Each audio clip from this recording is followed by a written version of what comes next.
Hi. This is Aaron Wong from Singapore. With me, Dr. Jack Tan and Dr. Kei Yen San. Thank you for the invitation for doing the live case for your great meeting. So without further ado, I'd like Yen San to present the case. Yeah. We'll bring out our slides. Here we have a 65-year-old gentleman. He's got risk factors of hypertension and hyperlipidemia. We can show the slides. Anyway, I'll present while we're waiting. He's 65-year-old, hypertension, hyperlipidemia, mild chronic kidney disease. He presented with unstable angina in July 2022. At the time, a diagnostic angiogram showed severe triple vessel disease, critical left main stenosis. He underwent inpatient coronary artery bypass surgery with a graft, as mentioned here. EF was still normal. He's been reviewed in clinic and subsequently developed angina somewhere mid of this year. A stress test showed that there was a perfusion defect or moderate ischemia in the anteroseptal territory. EF still was preserved.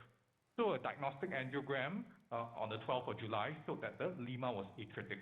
We'll show you a little bit more of the pictures in a bit. And the next slide shows this ECG, followed by the lab investigations with a hemoglobin of 13, eGFR of 47 mils per minute. His risk factors are otherwise generally well controlled. Next slide. This is his chest X-ray.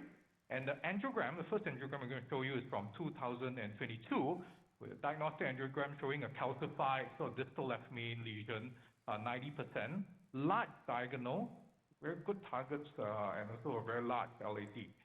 Circumflex is also okay. And we're going to show you the angiogram from this year. It was just recently done. On the left, you can see that the left main has progressed to a total occlusion, while the lima has become atretic. Okay, next slide. Fortunately for him, the diagonal graph supplies not just the diagonal, but also retrograde collateral to the LAD. And on the next slide, you can see the SVG graph to the RPDA, as well as a Y graph to the OM branch. So here we have a target lesion of the left main chronic total occlusion. I'm going to hand over to Dr. Wong and Dr. Jack to discuss the strategy. Hi, so thanks Yen San for presenting the case. So this is a case of graft failure after a year of bypass, and the lima, which is known to last for very long, has closed down. So I mean, in Australia, I know that there are a lot of arterial graft cases. So I'm not sure how often you have this lima which failed within a few years. And also how to intervene when the problem with lima, whether you intervene the native or you intervene the lima.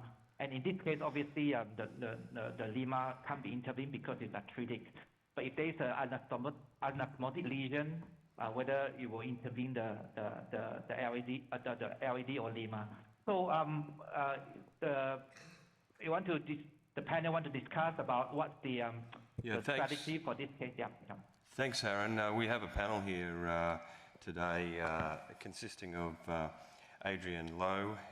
He's joining us from the National University Hospital in Singapore. We've got Alan Davies from John Hunter, Gemma Figtree from the University of Sydney, Dougal McLean from Christchurch Hospital, Shamla Rajenda from Lyell McEwen.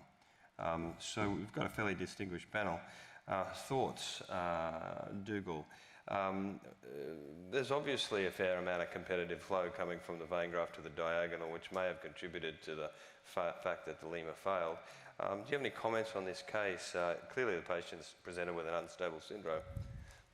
Yeah, and certainly it may be the competitive flow from the vein graft led to the atretic lima, but there certainly is severe disease in that proximal native diagonal, proximal to the anastomosis of the vein graft. So I suspect it is significant ischemia in that anterior wall. And here you wouldn't want to disrupt the vein graft. You'd really want to try and go and see if you could cross that CTO of the left main. So, Gemma, do you agree with the strategy to treat this left main? There's a fair amount of, I guess, flow coming from the grain graft. Yeah, I mean, I guess just in terms of the presentation with the, unstable symptoms, I'm not necessarily certain that that's the culprit for the unstable symptoms. I agree that it's important to address in the big picture. I mean, there's the other smaller diagonal that may be, contributing to some unstable symptoms, but actually probably not necessarily that relevant for prognosis. So I think, understanding about, what's contributed to the instability that's actually driving the kind of urgency of decision making is really important here. Adrian, thoughts on this case? It's an interesting case, very calcified. Yeah, I think the challenge here is the chronic total occlusion. Traditionally, when you have bilateral injections, you have the option of both antegrade and retrograde approach, but because of the situation here where there's the sole surviving graft that basically supplies a huge part of the left ventricle, I think it will be cautious to want to attempt a primary retrograde approach in this case. And the retrograde angiogram does provide a guide to an antegrade first approach. I think that would be what I would do, a primary antegrade approach first. Alan, what are your thoughts there? I agree with that, and I think once the wire's in the true lumen in the distal LAD, you'd be thinking about rotational atherectomy with that degree of calcium as well. Aaron, this is Sharad Chetty. I'm one of the co-chairs. Would you mind playing the Lima shot again? Did you identify any particular issues, any mechanical issues? Or? Yeah. Can you play the slide, please? Slide.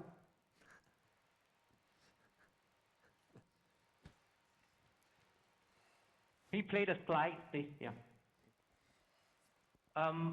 Looking at an angiogram, it's just sort of generally atretic, and then at the end just peel off. Just play the Lima. So the bypass was late last year, so soon after I suppose the Lima July last year. July last year. Okay. Shamla, any thoughts before they launch into revascularizing this very calcified left main stenosis? I agree with Gemma. There's quite significant progression of disease from just in a short period of time. I've seen atretic limas, a few cases in the last decade, and usually it's because of competitive flow rather than a rather than a pathological issue. So, the right thing to do if that's the only main culprit and therefore you want to treat it. But you have to look at the overall picture and see what's causing the significant progression, not just the native as well. So Aaron, tell us what your plan is, what's your strategy. So we've heard here concerns about a primary retrograde approach producing ischemia. We've heard an antegrade approach might be a good way to start. We've also noted the significant calcification, and I guess this is a bifurcated lesion as well. Yes, correct. I agree that the retrograde approach is dangerous, and also the entry point, the retrograde entry point is not favorable as well, very short. It just ended at the beginning of the diagonal. And for antegrade, there is a problem as well because there's severe calcification, as you can see from the angiogram. Jack is with me, so Jack, you want to comment what we're planning to do? Yeah. So actually, it's quite important that the patient has a protected vein graft to both the OM as well as the diagonal, filling up the LAD, so it's quite well marked. I think the preferred approach is antegrade. I think we're going to show you what we're going to do after crossing it. The technique of crossing is quite well guided by this contralateral injection with microcatheter support. That's what I'll do. After crossing, preview and then imaging guided adjudication of what to do with the calcium modification. Aaron did it very fast, so I'm just watching him doing it. Yeah, so because it's a CPO, so we actually started quite a bit a while back just to be sure that we have enough time to cross the lesion. It becomes difficult. So what I did is I both 6 French right radial and right femoral guide EBU3 in the left side, and then unplug the diagnostic catheter in the vein graft. But it's really difficult to engage from the radial side, but eventually we got it. And that's the contralateral injection you can see, and in between there's probably about 15 millimeter sort of occlusion and very calcified from angiographic point of view. And initially I used a fine cross and filter XTA, sort of try to cross the CTO, but it preferentially actually goes to the circumflex that you can see from the slider view. So we have to redirect the wire. And but the thing is that the filter XTA is a bit too soft, so unable to redirect. So I changed to a Gaia second, and it sort of follow the direction that I wanted to. And So just, did you want to comment on your choice of wire there? Yes. You're obviously following a wire escalation strategy, but your choice, what made you decide on XDR? This is my usual first wire to test the CTO to see how hard it is. Sometimes if the lesion is soft, it's a micro channel, it may cross the lesion quite easily. And so once it knows that the wire keeps deflecting into the side branch, usually I escalate it to Gaia second or second next is my second choice to a stiffer wire. And a fine cross. That's an interesting choice for microcatheter, particularly in such a calcified lesion. Do you think that's going to track across for you? This is my sort of usual fine cross, and from experience, most of the case it will pass through. So we will see how it fare in this case. Yeah. So with a very good contralateral retrograde injection, and we can direct the wire quite straight into the distal lumen. As you can see, this is confirmed by the retrograde injection. It crosses not to the exact point that I like, actually a bit more inferior to the diagonal branch. So we just hope that it doesn't close off the diagonal when we dilate the LAD. So after that, the fine cross actually crosses. This is confirmed again when the wire more distally. The fine cross actually, you can see that I will record the fine cross. You can actually sort of turn it and spin it, and it crosses quite easily. Quite easily in this case. Yeah. So we exchanged to Xiong workhorse wire, and we did 1.5 just do a dottering and pre-dilatation. And unfortunately, the IVUS didn't go down very well. So we used a 2.5 NC balloon to dilate, and then we will fill the first IVUS that we've done. Yeah. Because this patient had a bit of mild renal failure, so we try not to inject too much contrast in this case. Yeah. Can you show the IVUS? Can we switch the IVUS to the main screen, please? Yeah, please. So the IVUS pullback is actually from the mid-LAD just proximal to the bridging segment, a very mild bridging segment. Surprisingly, the mid segment has some calcium, but not dramatic. We suspect it's still a bit underfilled at the moment. It does look more like a 2.5 vessel even after some nitro. And the area of interest really is the left main bifurcation, where it's very heavily calcified. So this is a high diagonal wire. So we might ask our panel their thoughts on how to deal with this sort of calcified lesion. You've crossed it very well into true lumen, but as you see, as you've said, there's quite significant calcification. Perhaps we could have the thoughts of the panel about how they would approach this. Dougal, do you have a comment? Yeah, there's certainly a lot of calcium proximally. There's quite a good lumen. I don't know if I'd use a rotablator, whether I'd be able to get an IVL balloon down and use that. But certainly, to me, they look like 3 quadrants of calcium proximally. I couldn't see the origin of the diagonal. Just wondering whether they'd crossed luminal before the origin of the diagonal. Alan, do you have any comments on that? Yeah, similar to Dougal, I was wondering if they were planning on wiring the diagonal, and if so, how? The diagonal. Take back a little bit. Yeah. So did the balloon expand quite well with the 2.5? Yes, let me just show you the pictures. This is the IVUS catheter. This is the 2.5 in the proximal LAD at the diagonal. We went out to 24. I think this is 2.5, probably undersized in the proximal LAD. And this is the left main, and this is the IVUS catheter. Yeah. Yeah, I think where you've expanded a 2.5 balloon, I'd certainly use IVL rather than rotablation. Yeah, any thoughts, Adrian, perhaps? Would you rotablate this?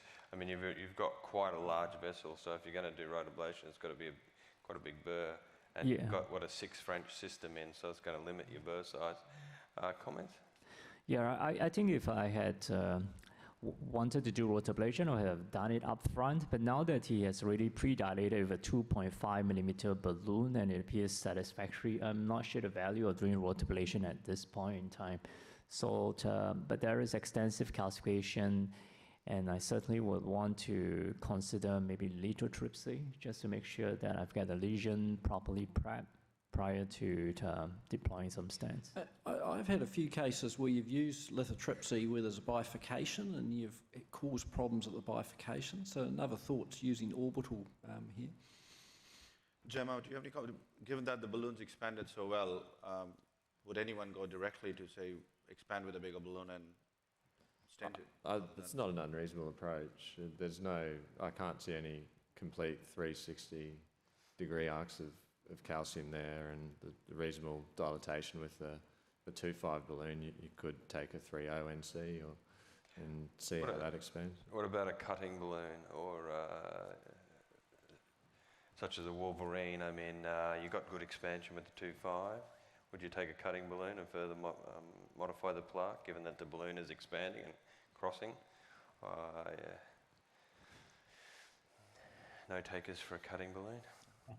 I think that's back in the dark ages. I think you've got better atherectomy devices now with IVL and orbital. Better and more expensive. Now. So obviously we're split. Aaron is a great proponent of not doing unnecessary atherectomy and saving costs. Aaron? Yeah, because in this case you can see on the angiogram a lot of calcium, deep calcium at the inferior border of the LAD, and I don't think any atherectomy device can get rid of that calcium. And even if you atherectomize, you will get probably not optimal results anyway. So I think if we can use a balloon-based therapy, if we can open it out, that will be good. We try to not to increase complication rate for rotablation and for the procedure itself. Yeah. So anyway, Jack suggested to use a cutting balloon. So we use a 3.010 cutting balloon in the proximal LD first. As you can see, there is a little bit of weight just distal to the diagonal. This is a proximal. Again, can we fix the main screen? Main screen, please. Yeah. So we thought with the 3.0, this is a reasonable lumen size. We're going to use IVUS to recheck anyway. So this is the 2.5 NC balloon to dilate the distal artery, and we did IVUS after we did the cutting balloon. Yeah. Did you get a sense for the true size of the vessel? I mean, we'd expect this left main to be 4.5. Please, just please. Sorry, the true size of which part of the vessel? The true size of the left main, and then of course the proximal LAD. Second. Yeah, from the old angiogram, the left main looks like 4.045, and because the left main is diffusely diseased, so it's difficult to just the reference. But the EM to EM is about 4 to 4.5. Yeah, 4 to 4.5. Yeah. And one of the difficulties with IVUS, you don't see the depth of the calcium, whereas OCT may be more helpful at seeing the depth. True, it's been a CTO and you haven't wanted to give hard antegrade injections, but you now know that you're luminal, maybe OCT would be helpful. Yeah, we often avoid OCT. I think the creatinine was slightly high, the renal function was mildly impaired, so we thought that we're stenting the left main as well. So in this case, although the calcium is better appreciated on OCT, I think IVUS is probably prefer in this case, I would think. You can do OCT with saline flush in cases where you're worried about renal failure. The main issue is often that forced injection may extend dissection, so we often tend to avoid it in these sorts of cases, but certainly allow you to visualise the calcium better.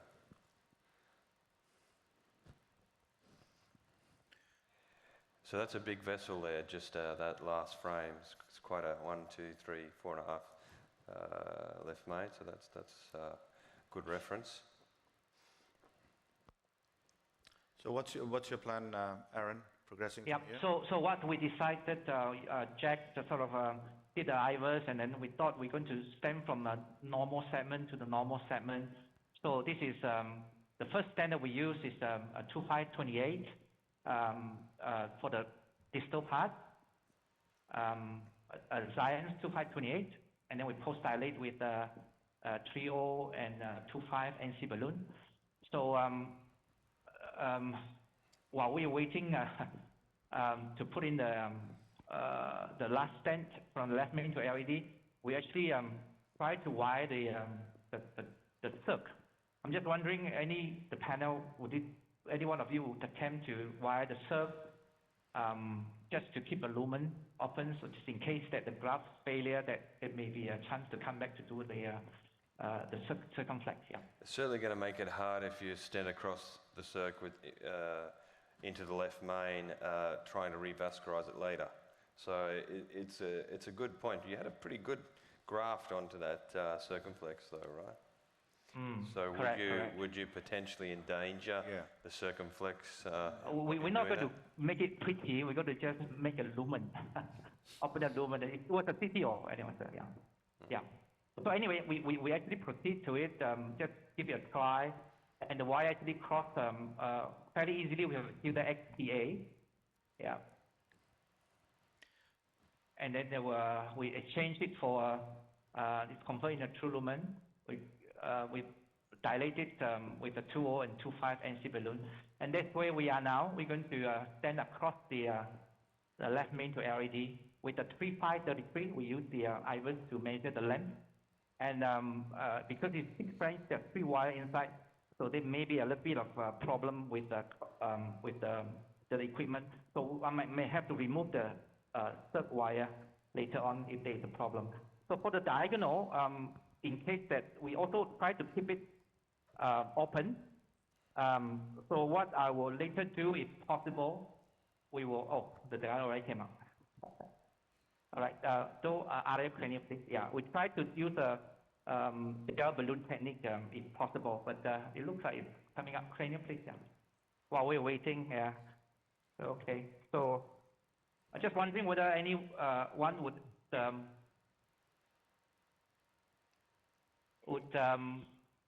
the diagonal is grafted, right? Yeah. It is grafted, but I mean, we are thinking about in the future, just in case the stent fail, the left main, so at least there's a connection there. Anybody would think that's a good idea, or don't think that is necessary? Yeah, I think this is a very good idea, because we send people for bypass surgery and we think they're cured, where in fact the vein grafts will fail 10, 12 years later, and we know the native vessels progress very quickly. So I think this is really good. This is PCI planning for the future. It shows the amount of faith we have in our surgeons. Okay. So there is a wire wrap, so we remove the third wire. Hopefully this will go in. No. Certainly an advantage in having a larger French guide, I think, with these sort of left main and bifurcations. Usually I would use a minimum of a 7 with a slender sheath. It's usually... okay, so there is a problem of crossing the stent. We dilated quite well actually with the 3.0 balloon. So there's some calcium actually in the, if you see the angiogram before that, there's some calcium, we are going through some calcium plaque. So that may prevent the advancement of the stent. So we're going to pre-dilate it again, yeah. 3.0 NC balloon, please.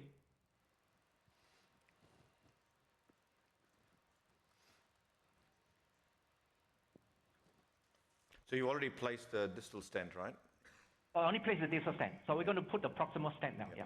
But this is what we see. We don't want to spend the money for calcium modification with IVL, but in the end it can quite often cost us, and longer procedure time and maybe inadequate expansion of the stent. You know, this patient hasn't got a lemur.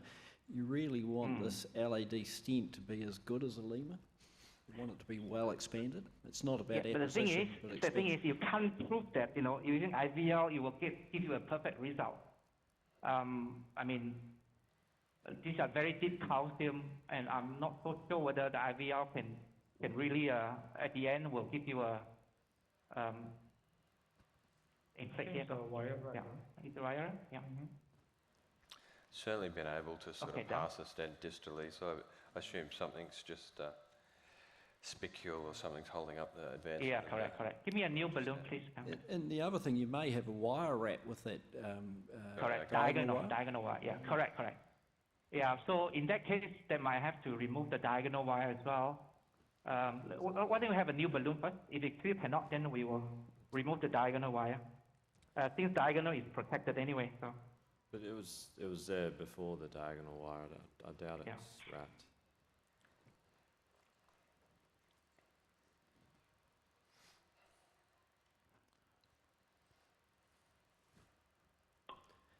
And I think, you know, a guide extension may be helpful here, although sometimes it's more difficult where you've got two wires. Yeah. Yeah, I think as Darren said, they've already been able to pass a bigger stent before, or longer stent before, and they should be able to pass it, I suppose. This is part of the drawbacks of the 6 French system. You may not have as many issues with the 7 French. Okay, let's see. The guide open.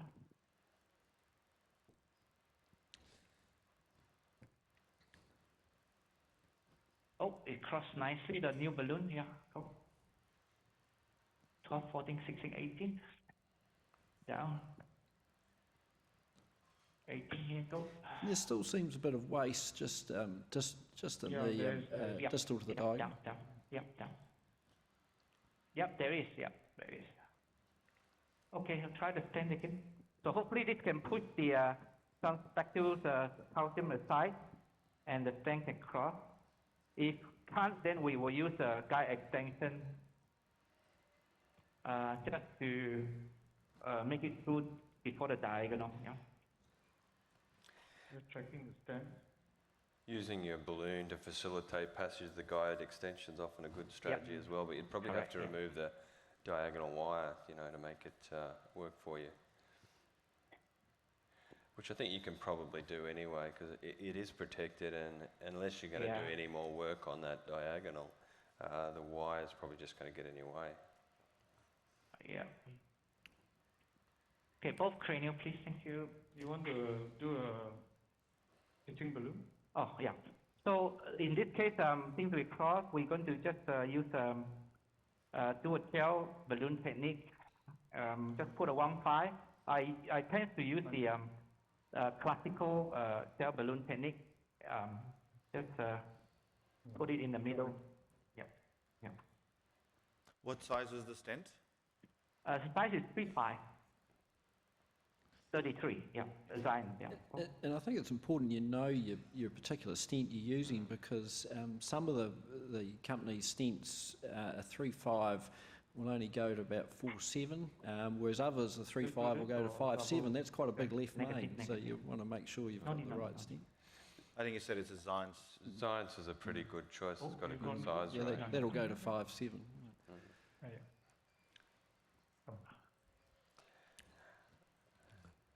Dougal, do you use this gel balloon technique? Yeah, I haven't, but we had a really good session yesterday, and I can see real benefit for it where you want to keep that side branch open. Yeah, okay. And you want to do stem boost? I was worried about the balloon not coming back, but they tell me it's not a problem. So. It's not a problem till one doesn't come back. That technique? Do you use that technique? Certainly. Come back some Okay, come. But I've got, Can you come back? No? seems. Okay, stem boost, So we measure the just this one, we measure the stent. Between ostium to the stent is about 30 Hold on. It's a bit too, we have to overlap at 4 millimeter. So this is a little bit too much, so pulling back a little bit. Somewhere here. A bit more. A bit more, okay. And your trap. Okay. Tail balloon come back a little bit more. So what size is your jailed balloon? 1.5. Okay, let's do a 5 senior, plane. 5 plane, please. Can open up, please. Center. Ready? Senior, go. Oh, can't see very well. You think? We'll do another sample and see what's the overlap like. Overlap. No. So it's a good technique to just estimate the size or length of the stent and the overlap with the Single bigger plane. stent. Single plane, please. Sample. Stent boost is often very helpful here when you're It's, trying to it's measure not your overlap, overlap. Oh, no, cannot. It's also It doesn't often overlap, so we have to go in a bit the more. real pain with stenotomy wires and trying to find Yes, correct. a view Yeah, I think where that's good. the Okay. wires are out of Go your back frame a bit can be a challenge. Just test it, test it. Okay. Ready? Senior, go. No, it's simple. 5 plane. 5 plane, please. Come.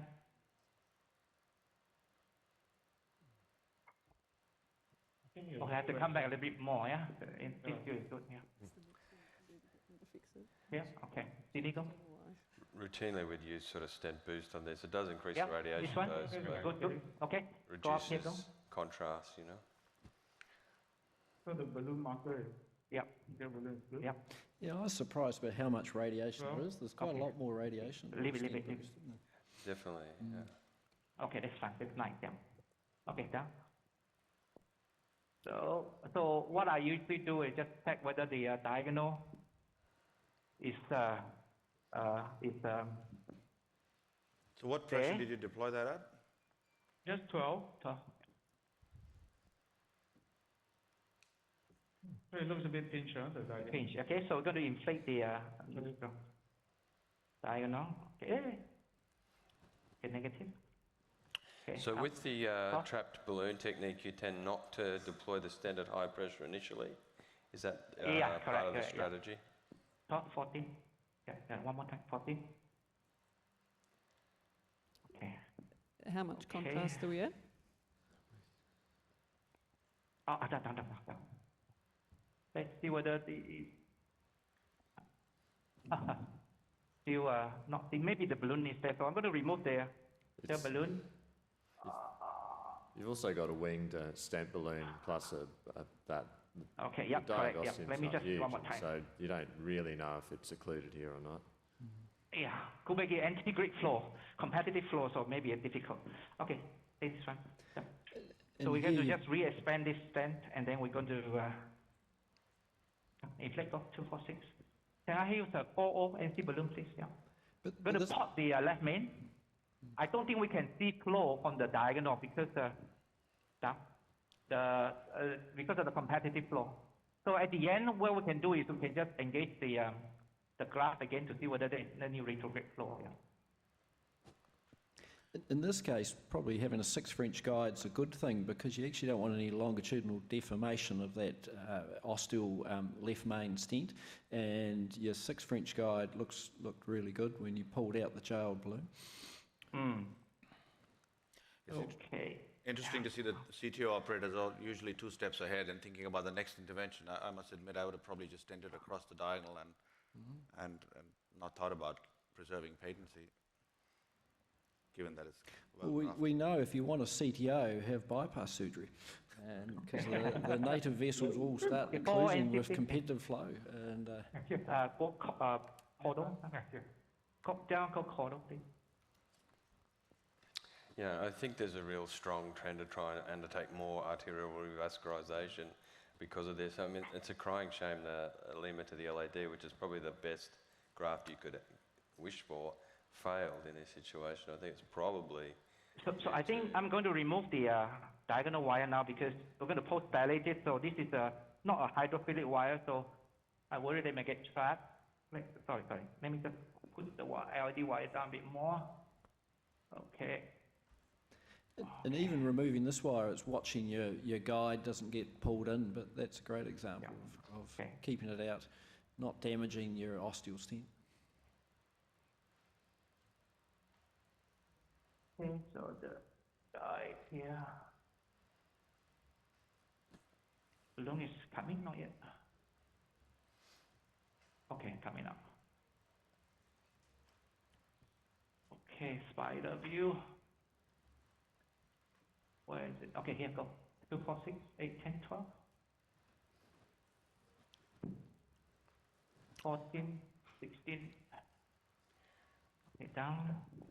Gonna do a ostium higher pressure. Wait, back. So we may have time for maybe one more IVUS run before our satellite feed wraps up, but it'd be good to see the stent has expanded fully all the way down that, particularly long lesions. I think we've seen the benefits of ultrasound now sort of proven. IVUS. But intravascular ultrasound in this situation, particularly we've got a long lesion like this, comments from the panel. I mean, I think you sort of need to routinely ultrasound these sorts of cases to make sure that you don't have focal underexpansion. I think you've got to use an NC balloon, but you want it sized properly, and so you want to use ultrasound post-stenting.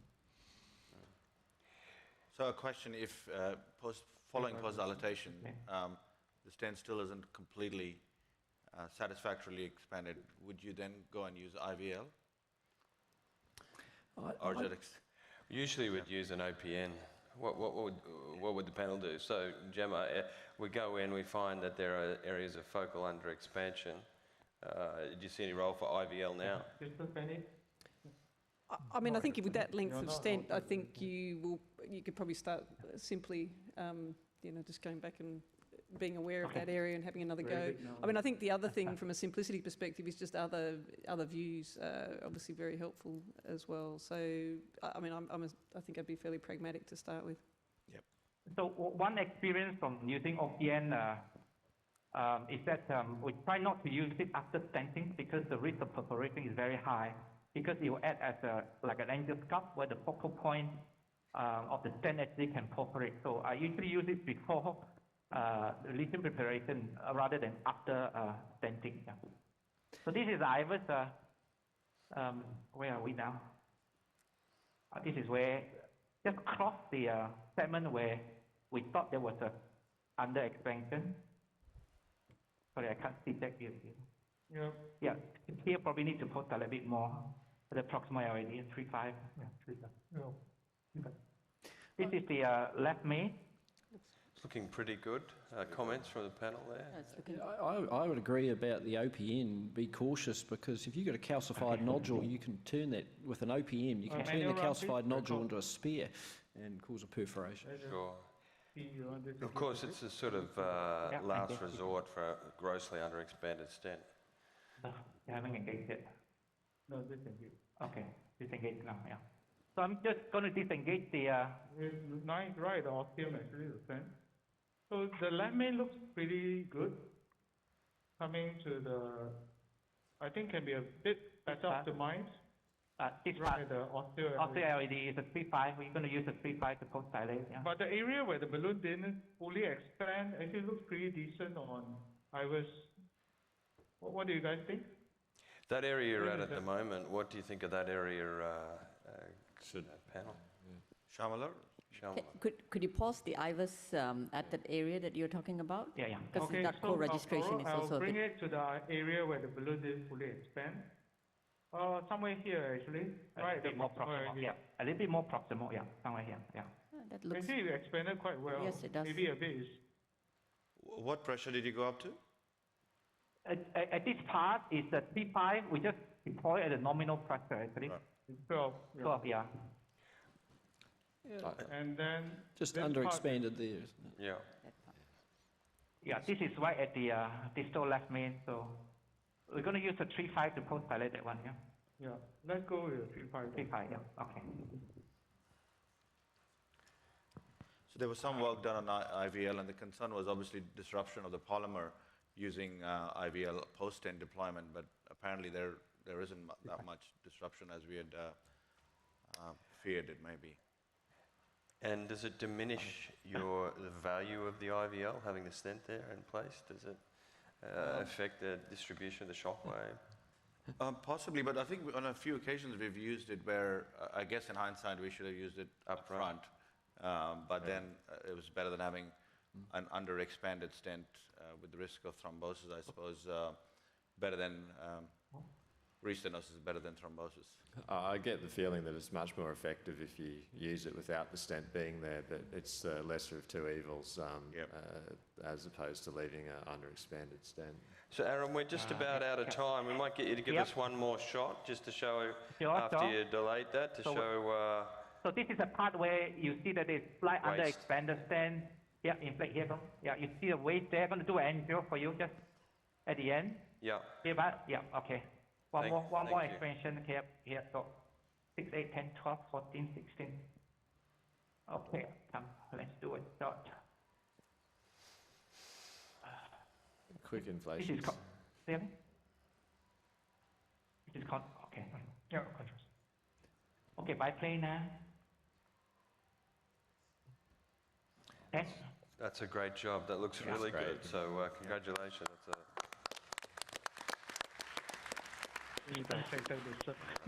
There's a defection at the osteocert. Hopefully it will heal. That is competitive flow from the cert. That's why there's no flow. Again, the diagonal, there is some flow into the diagonal, but again, because of the competitive flow, it may not seem flow in the diagonal. Yeah. I think it's a great illustration of what you can do through 6 French. I certainly wouldn't have used a 6 French guide, but like anything, the more you do, the more you get used to it, and they've done a really good job through a 6 French system. And there was definitely no longitudinal deformation. The IVUS, fantastic pictures in the left main. So. You probably get less contrast, obviously, from a renal perspective, better too. Mm. I mean, I'm just intrigued about his LDL being 1.2, but yet having that progression of his native disease. I mean, his blood pressure and his renal failure are things that you need to consider. You know, he's been very hypertensive during his case. That's right. Trying to make sure we don't come back in a hurry. Probably. Yeah, and we know that after bypass, those grafts that is native arteries is not perfused, there is no flow. The progression is quite fast, actually, especially the RCA. And in this case, I think because of the competitive flow, there's no flow in the left main, so that's why the atherosclerosis is very aggressive. Yeah. So we might wrap it up here today. I'd like to thank my co-chair, Shura, and we'd like to... Yeah, sorry, the panelists. And I think that's the end of the session today, and we're going to see you at the ANZET Gala. Yeah. Thank you. Yeah.